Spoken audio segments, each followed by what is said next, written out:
John Lusk here of Lusk Archery Adventures. Serious testing, successful hunting. Man, I'm really excited to test this broadhead that I've got today. It's a new one by Zeus. I've been testing Zeus for a few years, and I did it a few years ago. I've used them in the field really successfully as well, been really impressed with them. And now they've come out with a new Zeus Titanium model. So Zeus was recently acquired from the original owner, and they're acquired by Kills Products. And so you can find them on their website, Kills Products, or just look up Zeus Broadheads. I think it's ZeusBroadheads.com, and you can go directly to their website and order them. Oh, and I've been so impressed over the years that I've long had a discount code with them. So if you use Lusk10, Lusk10, you can save 10% on any order. Today I'm going to be testing this new Titanium, and I'm going to be using my broadhead test process for 2026. And for a detailed description of that, please check out the video I posted earlier this year called 2026 Broadhead Test Process, and it'll walk you through it. I'm going to be using my Elite Eon Compound bow for most of the shooting, 62-pound draw, 26.5-inch draw length, and I'm using Bishop Archery arrows. And for crossbow shooting, I'm using a Ravin LR at 450 feet per second. Okay, let's zoom on in here. Check out this wicked-looking Zeus broadhead, and then put it to the test. Here's a good look at this head, and man, this is just a wicked looking broadhead. I've been looking forward to testing this one since I first heard it came out. This is a Zeus Titanium 125 grain model.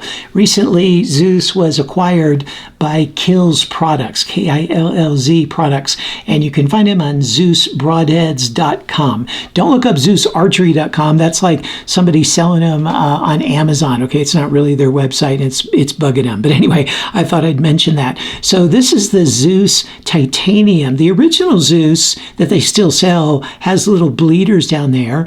And then they also have an Apollo, which looks really similar to this, but has a little bit thicker ferrule. And then they also have the Aries. So this is, again, the new Titanium model. And this is a titanium ferrule. And then it has a stainless steel tip.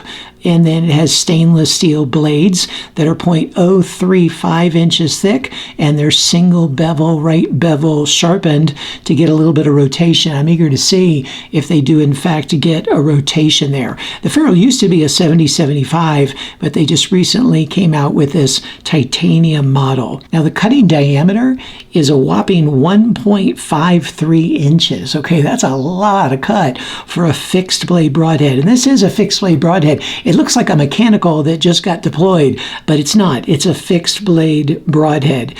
And then it's got a tip right here that's extra oversized 0.35 inches. So it's cutting in that dimension as well. It kind of functions like a bleeder, like it opens up a wound channel for the rest of the broadhead as well as the arrow to be able to glide through. Now what's interesting about this is there's an internal spring mechanism. I don't know if you can see it in there. See that spring inside the ferrule. Internal spring mechanism is a really tight spring that what allows it to do is it's in the open position now. It flies in the open position.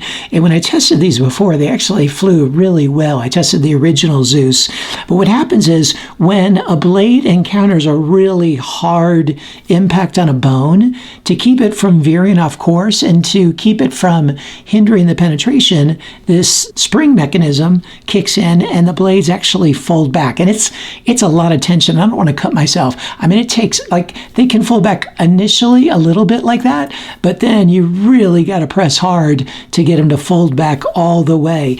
And then because there's so much tension, as soon as it passes that hard object, they spring back into their full open position there. So pretty cool design, kind of the opposite of most mechanicals that are closed and then maybe spring forward. These are open and then spring back to allow for deeper penetration as well as to keep the blade, the broadhead penetrating on course and not veering off course inside of an animal. The back of the blades have a little bit of curve to them just to make them a little bit easier to pull out of a target. Oh, and one other thing I want to mention is a cool modularity is these tips.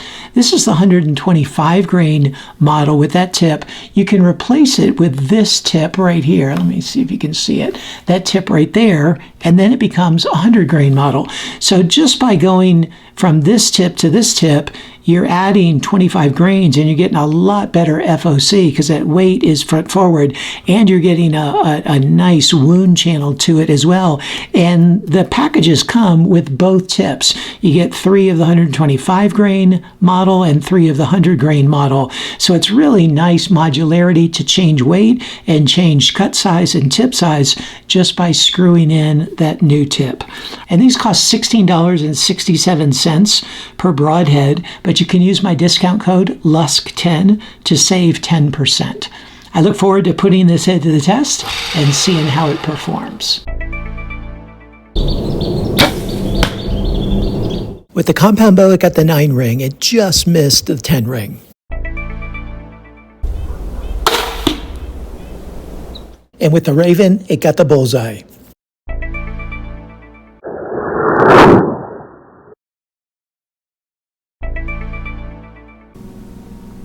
It took 150 grams of force to cut through the wire, which is a 10 on a 10-point scale, plus a 0.5 bonus for being under the threshold of 200.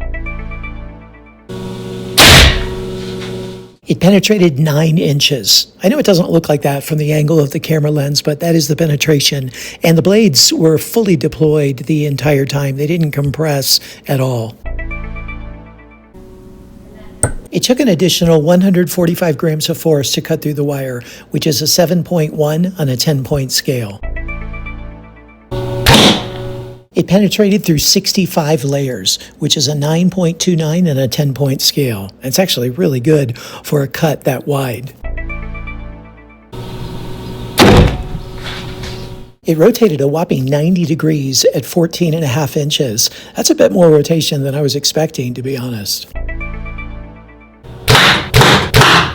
The head's in very good shape after the 3 shots to the MDF. Little bit of damage to the top of the blades right near where they connect to the ferrule. That's from pulling them out. The blades press back against that steel tip. And then they're a little bit looser than they were before I shot them. So it gets a 9.25 on a 10-point scale. And here it is after 2 shots through the steel plate. It held up well. Got a bit of edge chatter there, especially on that bottom blade you can see. And the blades are a little bit looser again after those hard impacts. And here you can see the holes too. Nice S-cut holes from that single beveling. And you can also see it's a little bit smaller than the actual cutting diameter because they compress back a bit on impact by design.